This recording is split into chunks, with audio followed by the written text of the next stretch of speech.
Okay, so let's go to the main topic, depression in freezing point.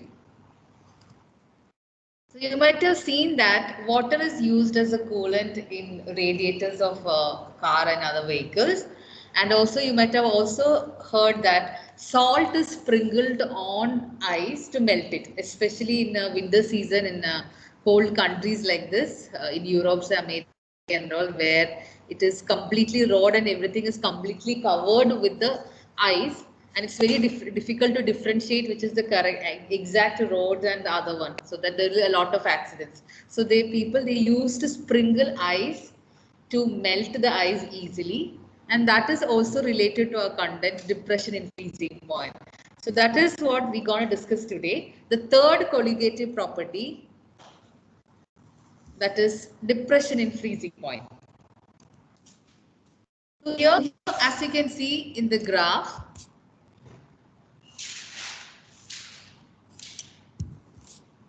for a liquid solvent, that is pure solvent, and for a solution, its vapor pressure is plotted against temperature, as you can see. So when you look into the liquid solvent, if you start analyzing the graph from right to the left, so you can see from this point, when the temperature is high, you know that during freezing the temperature is reduced, energy is taken from the particle. So you can analyze from right to the left, so it will be more easy to understand. So just imagine that a pure solvent at the beginning, this is at the temperature, room temperature, this was the vapor pressure. When the temperature decreases, vapor pressure also decreases, because we discussed that when you are decreasing the temperature, when you are keeping a liquid inside a fridge or freezer, the energy is taken away from the particle, so that the less vapors will start coming back to the liquid state and finally to the solid state. So here vapor pressure decreases when you decrease the temperature. So when you start cooling a liquid, vapor pressure decreases. Finally, when the vapor pressure and the vapor pressure of the frozen solvent is equal, that is the temperature. It says that it's a freezing point. So here it has been written as TF0, because that is the freezing point of the pure liquid solvent. A solvent like example water freezes at 0 degrees Celsius, mean that is the freezing point of the pure liquid solvent water. That is represented with the term TF0. T is the temperature, F for freezing, and 0 stands for the pure liquid or the pure solvent. Similarly, when you analyze the second graph, that is for a solution, that means you can talk about a salt solution or any water with another solute. For solution also same thing. In the beginning when you compare, solution always has less vapor pressure than the pure liquid. That is relative lowering in vapor pressure, we already discussed. The vapor pressure of a solution will be always less than that of the pure solvent. So, but again, when a solution is kept inside the fridge, when you started cooling a solution, again the vapor pressure decreases. Finally, when its pressure is equal, vapor pressure is equal to the pressure of the frozen solvent, that is the solid state, that is when it starts freezing. So that has been denoted with the term TF, that means freezing point or freezing temperature of the solution. As it is not pure, you will just write TF. TF0 is for the pure liquid. So for pure water, 0 degrees Celsius, and when you add impurity, the freezing point of the liquid, what you can say, it decreases. So change in or the depression in freezing point will be delta TF, that is change in the freezing point or depression in freezing point. It will be equal to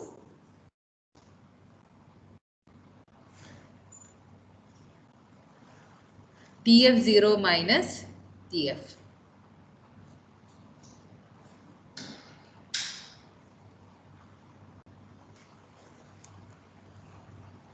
Ma'am. Yeah. Why does the freezing point decrease when the vapor pressure like decreases? Yeah. Why do you think will be the reason? Here, freezing point. In the next slide, I can see show my definition. Freezing point of a substance is defined as the temperature at which the vapor pressure of the substance in its liquid phase is equal to the vapor pressure in the solid state.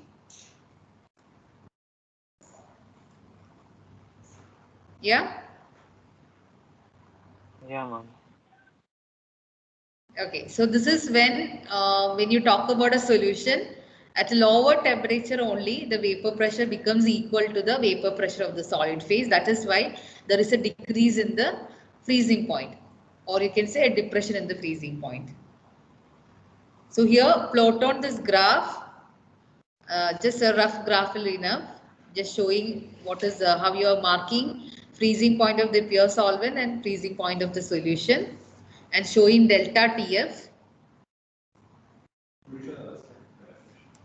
Next slide. After this one, just draw this one and then write the definition.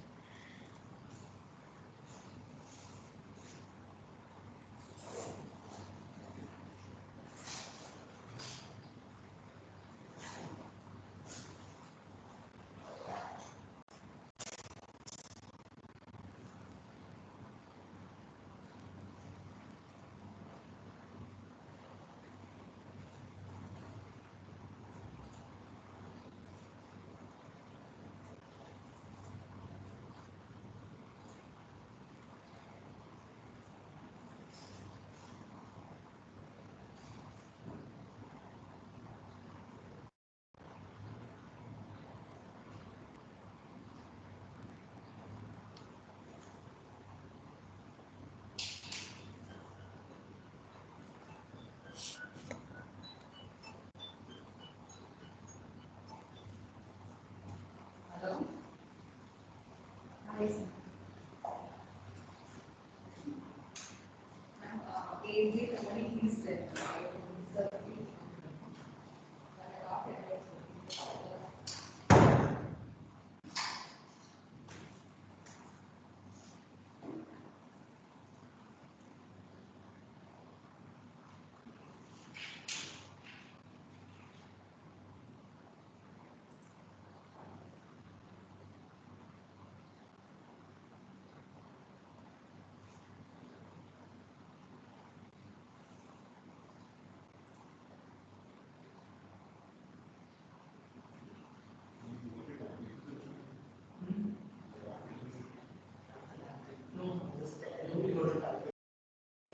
This is very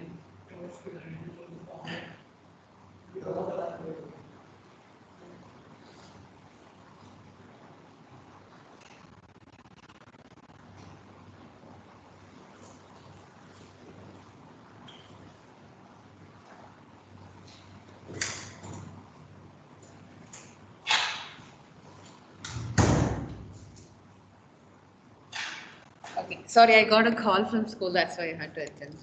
Right, done? The graph? Okay. Then let's move to the next slide.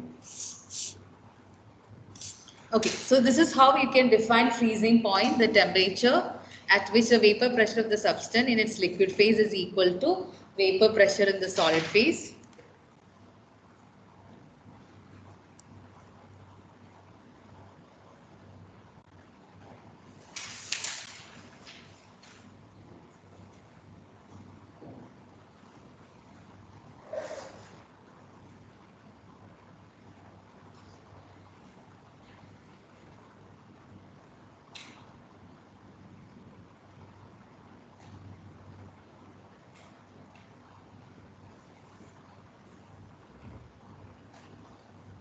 And next steps is exactly like what we discussed for the elevation and boiling point. We're gonna, as it's a colligative property, we're gonna find the relation between depression and freezing point and concentration, that is in terms of molality.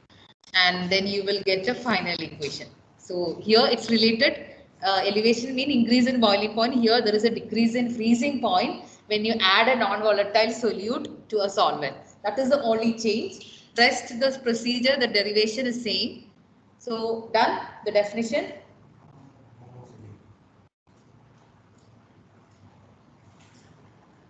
Okay, so freezing point is defined as the temperature at which vapor pressure of the substance in its liquid phase is equal to its vapor pressure in solid phase.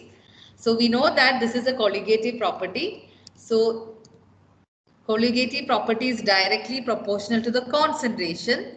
That is, here we are using molality again for in terms of boiling point, elevation and depression, freezing point. In both, concentration term is expressed in terms of molality. So delta TF is proportional to molality, and when you remove the proportionality sign, we need to get a proportionality constant, that is Kf.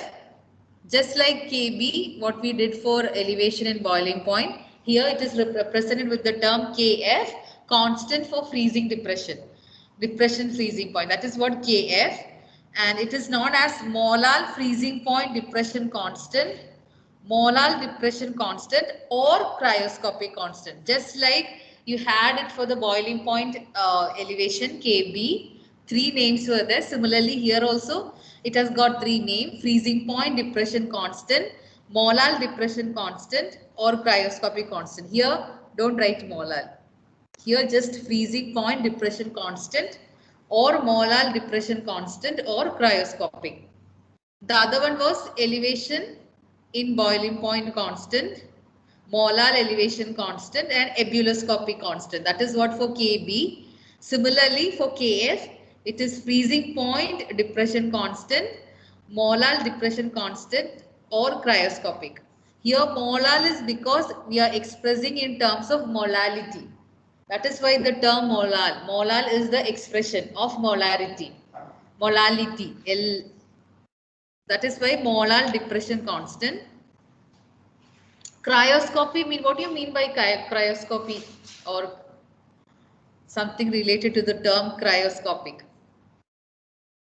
This is a special branch of science where you deal with life or any studies at a very low temperature, cryoscopic. That is when we study about, especially for medicinal field and so, like maybe about how existence of a particular plant or an animal at particular very low temperature. Anything which is related to very low study, which is requires a temperature which is very lower than the room temperature. Maybe it's related to medicine, how you can preserve something like that. That's what it's cryoscopy.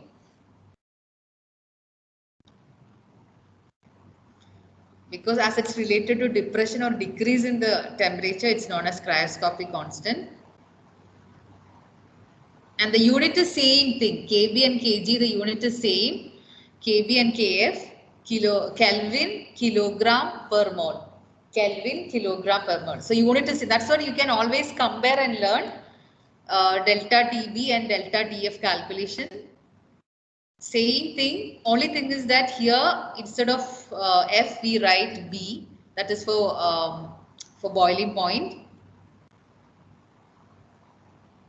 The previous equation was delta TB is equal to KB into M, and here you have delta TF is equal to KF into M. Both are related to the concentration of the solute, and we use molality to express the concentration. So now what will be the next step? Like we did for the elevation and boiling point, you can replace for molality equation and you will get the final. What is molality? Molality, how you will define molality? Molality is number of moles of solute that 1 kilo of solid. Mass of solvent in kilogram. Mass of solute, number of moles of solute divided by mass of solvent in kilogram. So if you know that equation, molality is equal to this one, and when you substitute, you will get the final equation, delta TF equation you will get. And from that delta TF equation, you can rearrange it in terms of molecular mass calculation. So basically, depression and freezing point is measured, or elevation and boiling point is measured. It is used as a technique to calculate the molecular mass of an unknown solute. If you got an unknown substance and you want to know what is its molecular mass, then you will add it to the water and you will check for how much is there is the increase in boiling point or decrease in freezing point. From that delta TF or delta TB calculation, you will calculate the molecular mass of the unknown sample. This is what usually done in the practical part of it. So these colligative methods properties are basically used not only to simply to measure the increase or decrease in temperature of freezing point, it is also used as a method or a technique to calculate the molecular mass of the solute. That is why in every equation we rearrange the equation in terms of getting molecular mass M2 for solute.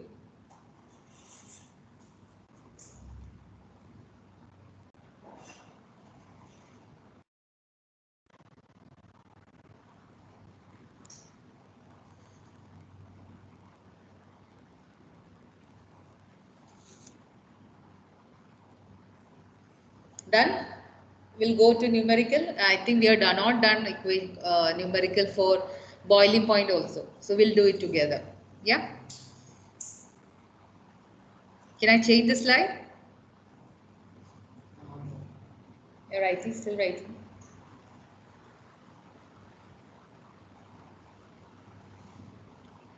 Ayan, done, Ayan?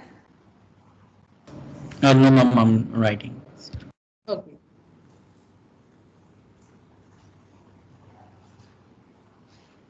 So once you know this equation, all these numericals are easy. Just writing the equation, substituting the value, and you will get the final answer. Only thing is that there will be some conversions and all that you need to take care of, like whether molality calculation in terms of kilogram, all that thing, minute thing. But still, once you're familiar in doing, then you will be able to solve any questions related to it. So when we add non-volatile solute to solution, the freezing point decreases.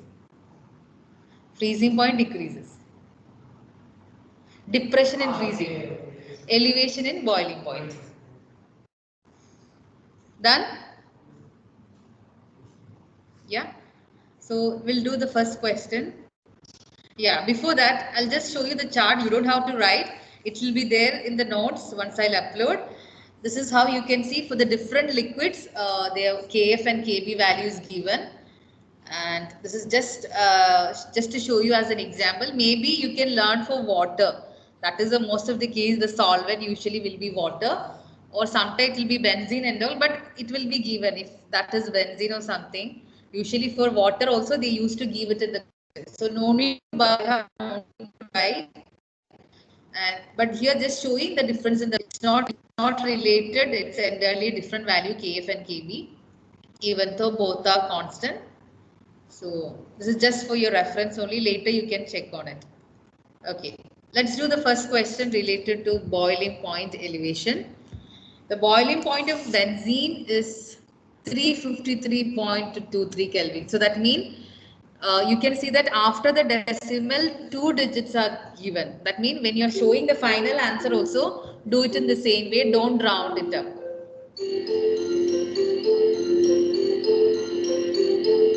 So boiling point of benzene mean it is TB0 because that's a pure solvent benzene and its boiling point is 353.23 Kelvin. 1.8 gram of non-volatile solute was dissolved in 90 gram of benzene. So 1.8 mean it's a solute. So its mass W2 is 1.80 gram. And W1, that is for solvent benzene, it is 90 gram. And the boiling point raised to 354.11. That means the new boiling point is TB, which will be 354.11 Kelvin. You have to calculate molar mass of solute M2 should be calculated from this information, and Kb is already given as 2.53 Kelvin kilogram per mole.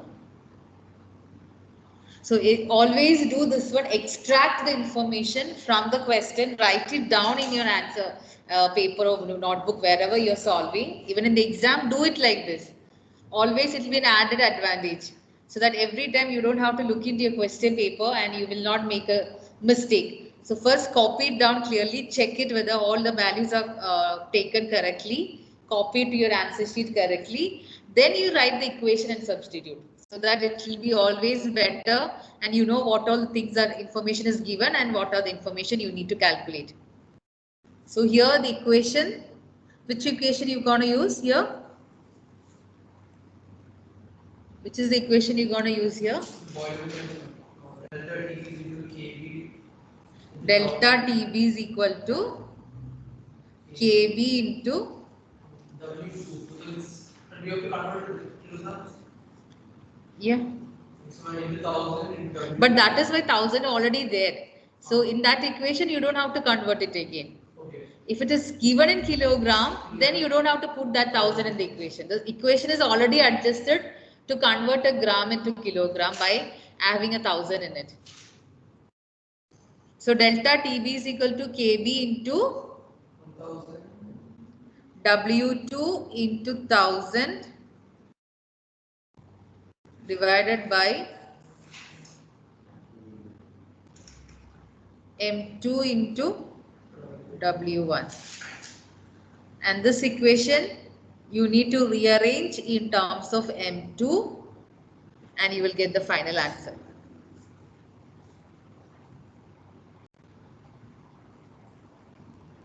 Ma'am, this is direct differentiation, right?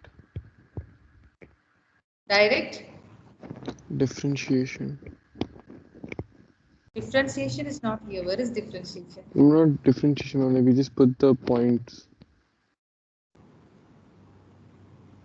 You have to directly substitute the values in the equation to get it. Just rearrange the equation and substitute the value. Okay.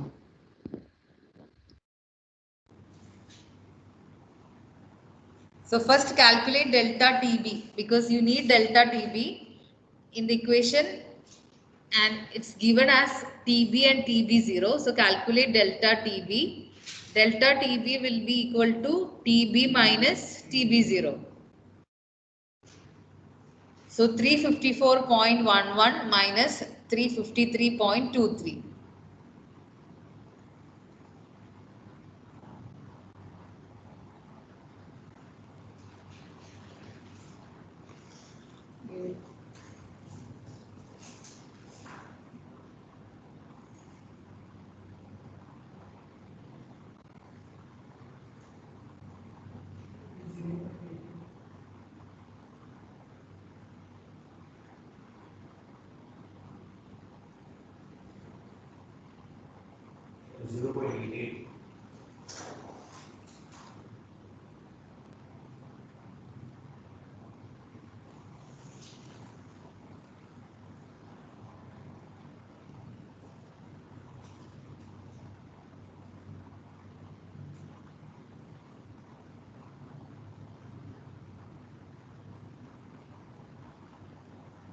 So change in boiling point or elevation in boiling point is 0.88 Kelvin. Then you can directly put in the equation to get the final answer.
Ma'am, we have to convert that 1.80 gram to kilogram. No, 1.8 is for solute. For solute, it's already in gram. And for solvent, usually molality is expressed in kilogram. But already now equation we have 1000 given. That is for the conversion. So separately you don't have to do it. Just put it in the equation. If you're not writing 1000, then you have to convert into kilogram and then use that as W1. But as we have done that modification in our equation already by multiplying the 1000, then it will do. 57.5.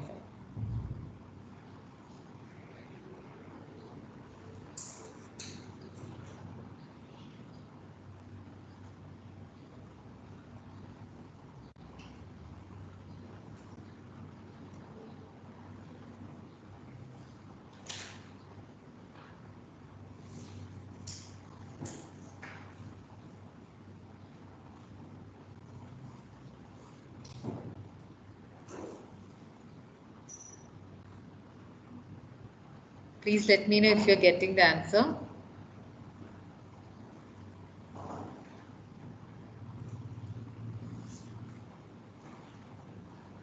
Ma'am, is it 57.5? Yeah, you will get the final answer as 57.5 gram per mole.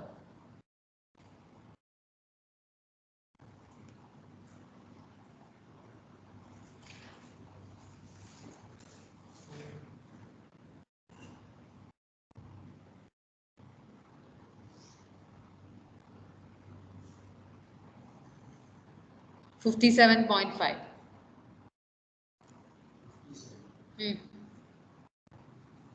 What? Is it exactly? What is the value you got? I'm getting 57.57. Somewhat anyway related.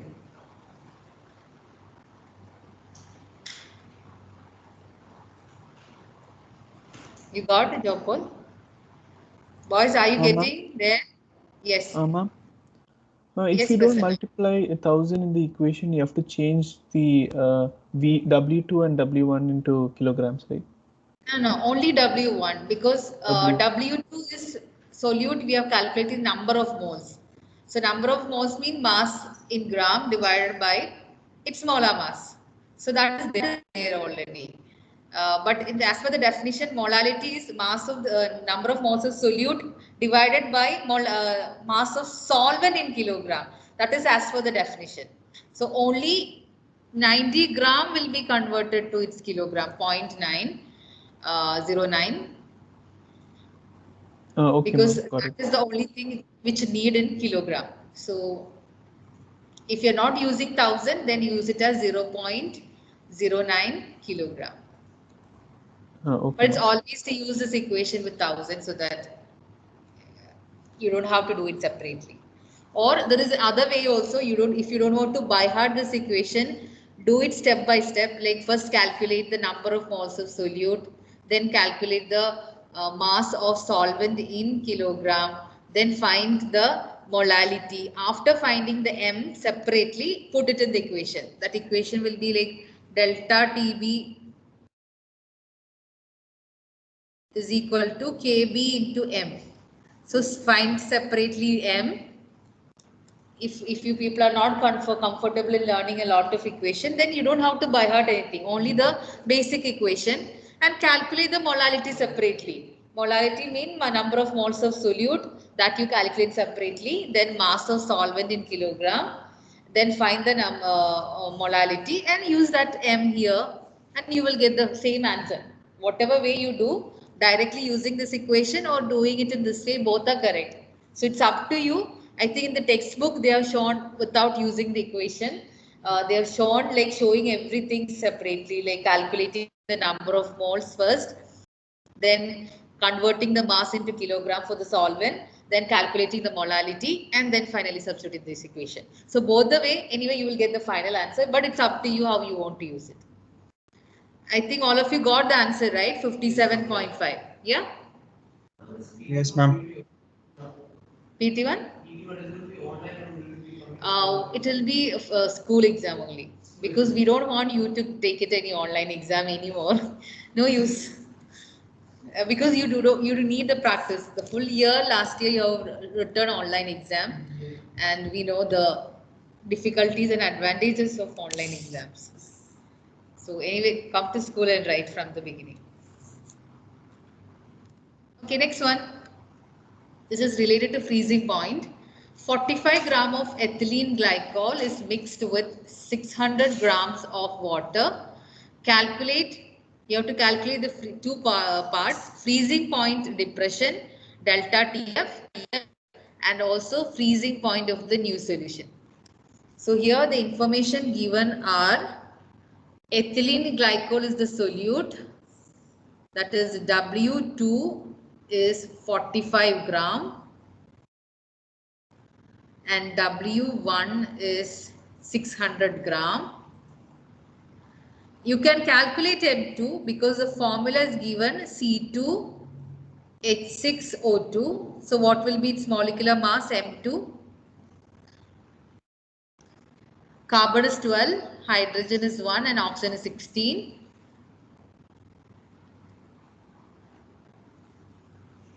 I think you will get it as 46.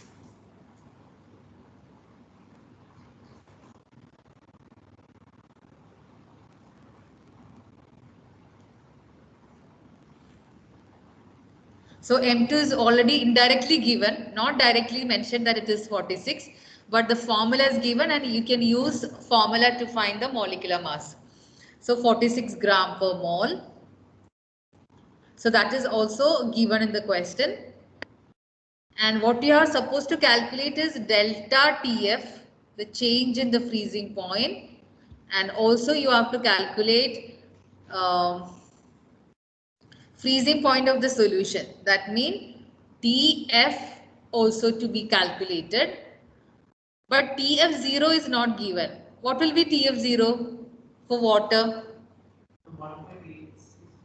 TF0, freezing point of water. Yeah, 0 degree, but we'll use it in Kelvin. Kelvin, you can either use, because it's a difference, you can either use in degrees Celsius or Kelvin, because we are always looking for the difference. Delta TF means it will be different, but always better to use in Kelvin. So instead of writing in 0 degrees Celsius, it's usually written as 273.15 Kelvin. So it's not given in the question, but you're supposed to know the value. Ma'am, we should consider the decimal part also. Yeah. Okay, ma'am. Then only your final answer will be matching. KB, it will gives, so I can provide you that value from the previous table. KB for water is 0.52. This is for freezing point, so 1.86. KF is 1.86 Kelvin kilogram per mole. So all the information is here. So first calculate delta TF. After calculating delta TF only you can calculate TF, freezing point of the resulting solution. Ma'am. Yeah. Ma'am, M2 will come around 62, right? Yes, ma'am. I think you added oxygen only once.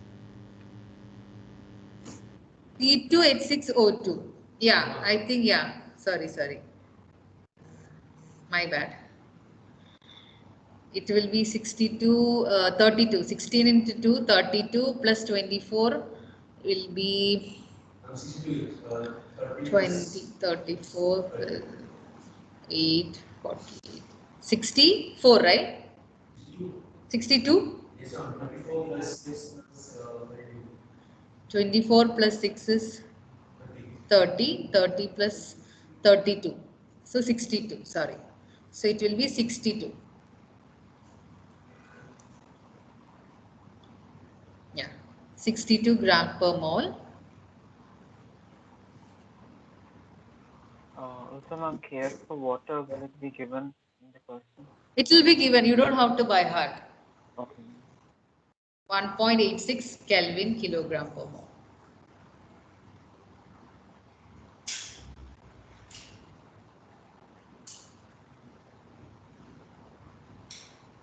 Before and all, they don't used to give. So when you're referring away old paper, years past years paper, because you were allowed to take that Clark's table with you. But now you're not supposed to take anything. So they usually start giving the constants.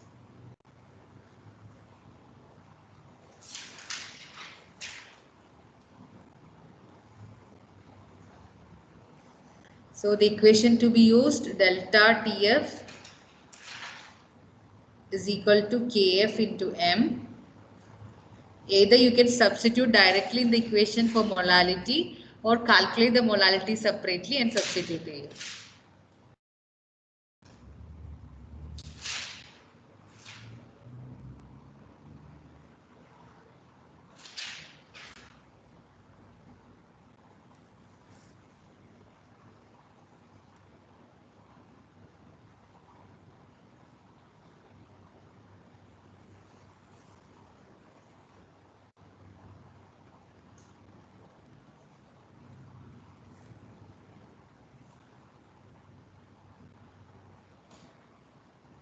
Ma'am, will they give us like constant values usually? Yeah, constant they used to be. Okay.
What is the delta TF you're getting? 2.2 Kelvin. Yeah. Delta TF you're supposed to get 2.2 Kelvin. And using that you can calculate TF value. 273.15 minus 2.2. Ma'am, Yeah. now 1 decimal point is enough. You are getting 2.2 or 2, whatever you are getting, because I was not calculating whatever you are. 22.5. That much depression won't be there. So 2.25 you I are think getting. it's 2.25. Yes, ma'am. Okay, then write it completely. Whatever you are getting, because I was just taken the values of what you were telling. Like. So you are getting 2.25 Kelvin.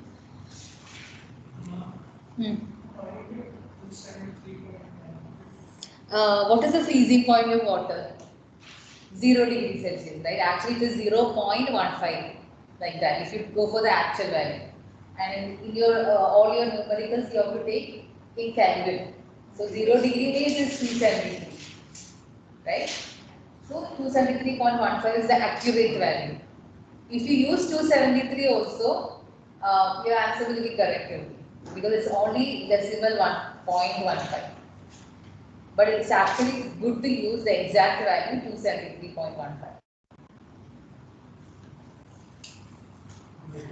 Because freezing point, boiling point, if it is water, they will not give it the question, because you're supposed to know it. 0 degree Celsius freezing point, boiling point 100 degrees Celsius, like that. But actual value, the boiling point is 100.15 and 0 degree Celsius means 0.15. Or if it is in Kelvin, 273.15, or boiling point is 373.15. That is how actual value we used to take.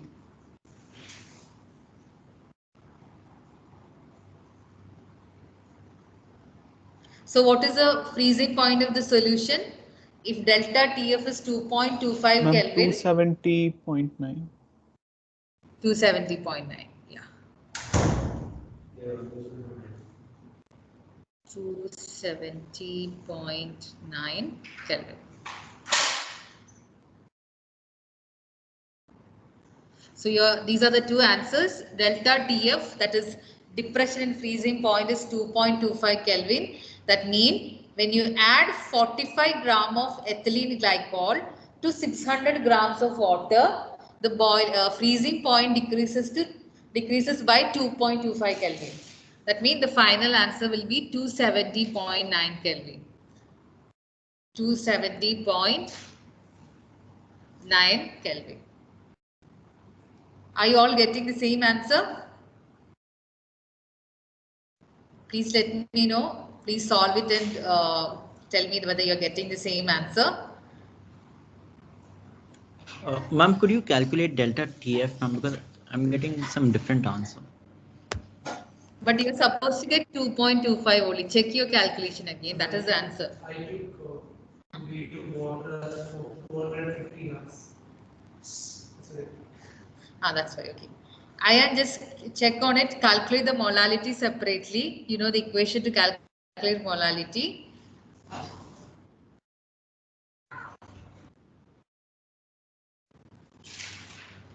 You're supposed to get it. Just check on your calculation.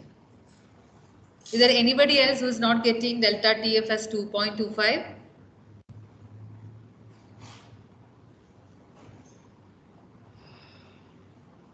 Because once you calculate the delta TF, then calculating TF is not a big issue. Because you have to just subtract that 2.25 from 273.15. But delta TF calculations, you have to check.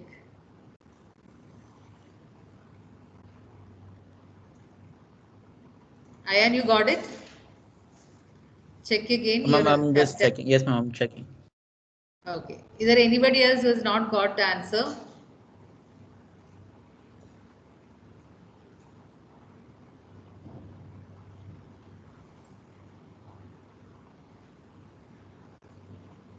That means all are getting the answer correct, yeah? Okay.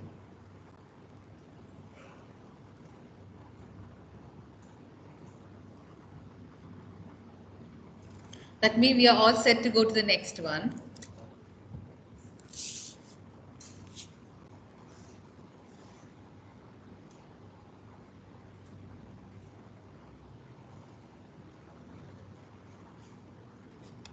Yes, ma'am, I got the answer. Okay, fine.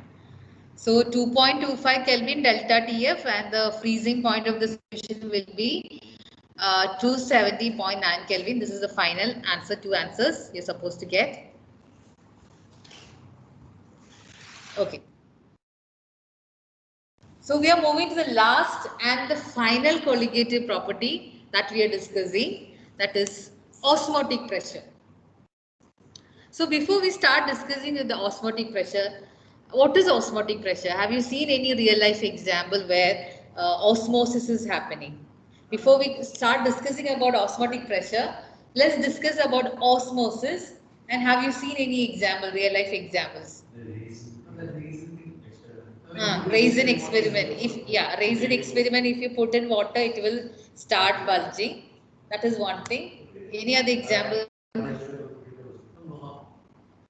When you put raw mangoes and all, if you put in a brine, that is saline water for some time, it starts shrinking. And wilted flowers and all, like if you put in the water, it you can see that it become more revived, right? So there are many examples where you can see osmosis. So how you will define osmosis is? What is osmosis? And what is the criteria for osmosis? Semi-permeable membrane. That is the first thing, because if you take that raisin experiment, or if you take raw mangoes, put it in brine, saline water, any wilted flowers or something. So here in everywhere you can see there are membranes, animal or plant origin, whatever, there are membranes present in such system, and these membranes are not permissible to every type of movement. They are semi-permeable, mean they allow the movement of only one type of substance, that is basically the solvent molecule, usually water and all. Because when you compare the size of the solute and the size of the water, basically the solvent, the water molecules are small. So these semi-permeable membrane, which is written by SPM, semi-permeable membrane, allow the movement of only small molecules like water. That means it will allow the movement of solvent, but it will not allow the movement of solute through them. So that's why semi-permeable, because it is permissible to the movement of only certain type, or you can say small molecules like water. So this is when you can see the movement is restricted only for the movement of solvents through these membrane. And osmosis you can define if semi-permeable membrane is placed between the solvent and a solution, the solvent molecules will flow through the membrane from pure solvent to the solution.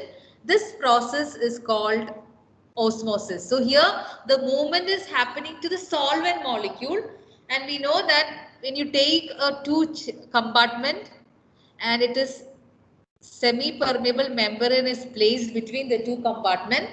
In one compartment you have taken pure water and in another compartment you have taken saline water. So here you can see under this condition, when two solutions, one is a solution, another one is a pure solvent, when these two things are separated using a semi-permeable membrane, then the movement happens from pure solvent to the solution. Water molecule, H2O molecule will move from solvent compartment, the pure solvent, to the solution. Okay, because the concentration, we know that is again as per the concentration gradient. Concentration of the water will be more in pure solvent compared to that of solution. So water will move from compartment, water compartment to the saline water. So it will be moving through the semi-permeable membrane, and this kind of movement of solvent is called osmosis. So in order to define osmotic pressure, you should be knowing what is osmosis clearly and the importance of having a semi-permeable membrane. So the movement of solvent molecule from high concentration to the low concentration, or means the movement of solvent molecule from solvent compartment to the solution, that is what called osmosis. So write the definition. What is osmosis? And mention it happens only when you have a semi-permeable membrane. If your membrane is free for any type of movement, then osmosis won't happen, because solute also will move, solvent also will move. So that is an open type of membranes. But semi-permeable membrane, it allows the movement of small particles like water, where the solvent is moving from one compartment to the other, or one chamber to the other, one area to the other area, whatever. So this movement of process of movement of solvent is called osmosis. Then what is osmotic pressure? If you know this is osmosis, and what is osmotic pressure? Is it the variation in pressure because of the movement?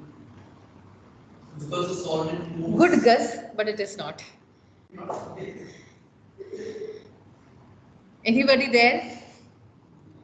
What is osmotic pressure? You know now what is osmosis. It is the movement of solvent molecule across the semi-permeable membrane. Then how you will define osmotic pressure? Osmotic pressure is the pressure that you need to apply the movement of solvent. That means to stop osmosis. So here you can see in the solution, in the diagram, you can see concentrated solution is there and a dilute solution is there. And a semi-permeable membrane is separating concentrated and dilute solution. So you know that solvent molecule will move from dilute solution to concentration, because solvent is more in dilute solution. So it will move from dilute solution area to the concentrated area. So that is what osmosis. So in order to, what you can say, in order to stop osmosis, the pressure that you are applying in order to stop osmosis is called osmotic pressure.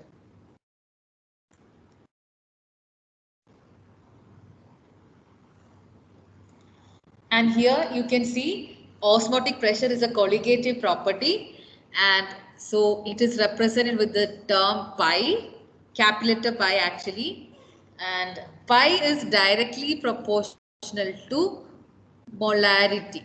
That is a major difference. In elevation and boiling point, in depression, we were using molality, and here we are in order to express the concentration, we are using the molarity. That is the major difference between elevation and boiling point, depression and freezing point colligative properties with osmotic pressure. All of them are colligative property, but here osmotic pressure is related or shown relation with the molarity. Concentration is expressed in terms of molarity.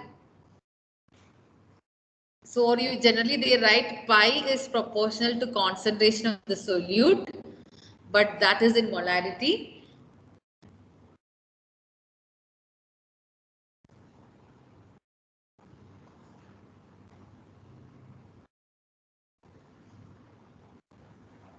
It's also related to the temperature. That is why in the equation you can see pi is equal to CRT, where C is the concentration, that is molarity, and R is the constant after removing the proportionality sign, and T is the temperature, because osmosis is also related to the temperature.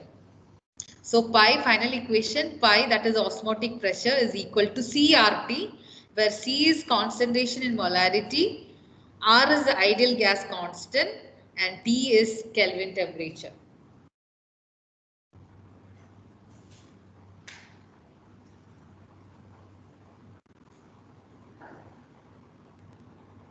Why did they use pi for this, despite pi being constant?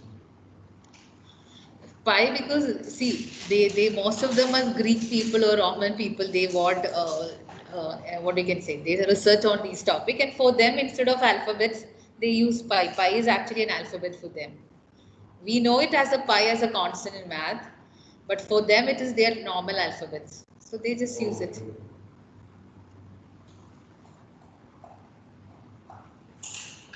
My molarity written as capital C instead of capital M here. Sorry? Molarity should be capital M, right? But that is why we are not using capital letter M, because we are using already capital letter M in our equation for molecular mass. So you will get confused which M and where you have to use. Already molarity M is there, molality M is there, molecular mass M is there. So many things is there already in the other two equation. So that's why we just write C as concentration molarity. That's it. If you want to write MRT, it's fine. It's completely okay. But only thing is that you should not get confused. If you're writing pi is equal to MRT, it's okay. You can use that. But you need to give as a key M is equal to molarity. Okay. So if you're confident in using that, it's okay. Because in some textbook, not reference material, you may see the usage of capital M, but they used to specify it is molarity. If you're without specifying, if you're writing capital letter M, then it may get confused with the molar mass. Okay. So we'll continue anyway the discussion of the osmotic pressure and the numerical in tomorrow's class. I think by tomorrow we'll be able to finish osmotic pressure and colligative property.